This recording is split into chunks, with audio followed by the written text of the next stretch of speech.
दुधकोशी हाइड्रोलक्सित यहाँ चाहिँ बेली ब्रिज बनिरहेको छ।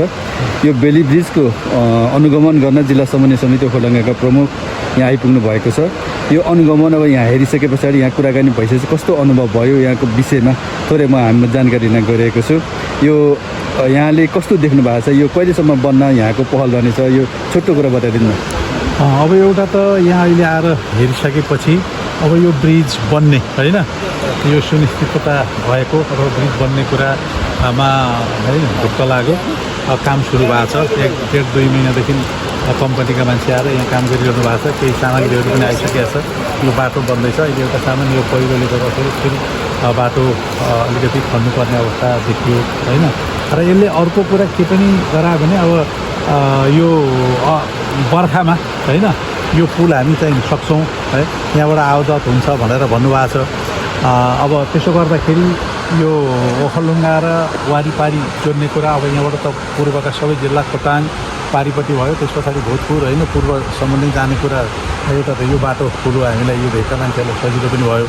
र अर्को कुरा के पनि भयो भने अब यो दुधकोशी हाइड्रो होइन जुन यो मुलुककै यो सर्वाधिक यो चाहिँ नि महत्त्वको चासोको होइन यो भेगको त एउटा भाग्य र भविष्य हैनसँग जोडिएको यो योजना हो। अब यो योजना पनि अगाडि बढ्दैछ, यो आयोजना पनि अब अगाडि बढ्दैछ भनेर एउटा ढुक्क हुने अवस्था पनि सिर्जना भएको छ है। त्यसैले गर्दाखेरि अहिले बडो खुसी लागेको छ। अब हामीले सबै कुरा यहाँ बुझ्यौँ। उहाँहरूको भोलि नै यहाँ मेसिन आइपुग्ने छ, यो तल खोल्ने मेसिन होइन। अनि त्यस पछाडि काम तदारुकताका साथ चल्ने रहेछ। आज यो हेर्दाखेरि अलिकति ढुक्कको अवस्था चाहिँ भयो। भनेको यो बेली ब्रिज यहाँ बन्न सुरु गर्नुले अब यहाँको हाइड्रो चाहिँ तत्काल सुरु हुन्छ भन्ने अब नागरिकहरू ढुक्क हुँदा हुन्छ। अब हाइड्रोको काम अगाडि साँच्चै अब यहाँ दुविधा थियो क्या, यो हाइड्रो चाहिँ के हो, यो धेरै लामो समय भयो है, बन्ने नबन्ने के थियो भनेर के हुने हो भनेर भन्ने थियो। अब यो चाहिँ बन्ने रहेछ भन्ने कुरा चाहिँ अलिकति ढुक्क हुने अवस्था सिर्जना हो। अब यद्यपि अहिले हामी अब यो पहल प्रयत्नमा सबै जनप्रतिनिधिहरू के लागेका छौँ भने कम्तीमा मुआवजा दिने कुराको चाहिँ सुरुवात होस् होइन। मूल्य यहाँको मूल्याङ्कन गरेर जग्गाको अनि मुआवजा दिन यो प्रारम्भ होस्, त्यसले अझ चाहिँ ढुक्क हुन्छ हामीलाई भनेर यो जनस्तरबाट आवाज आइरहेको छ। र हामी यो अवस्थामा चाहिँ हामी त्यता यो प्रोजेक्टसँग सम्बद्ध सबै पक्षलाई हामी घचघचाइ पनि राखेका छौँ।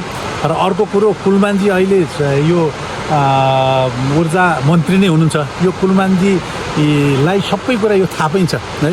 त्यसैले गर्दाखेरि अब हामी तत्काल गएर यो उहाँलाई चाहिँ अलिकति बढ्दा अलिकति यसको छिटो चाहिँ नि त्यसो भनेदेखि प्रारम्भ होस् र यो मुआवजा किनकि त्यो रकमको सुनिश्चितताको निमित्त पनि होइन हामी यो सरकारलाई घचघचाइ राखेका छौँ।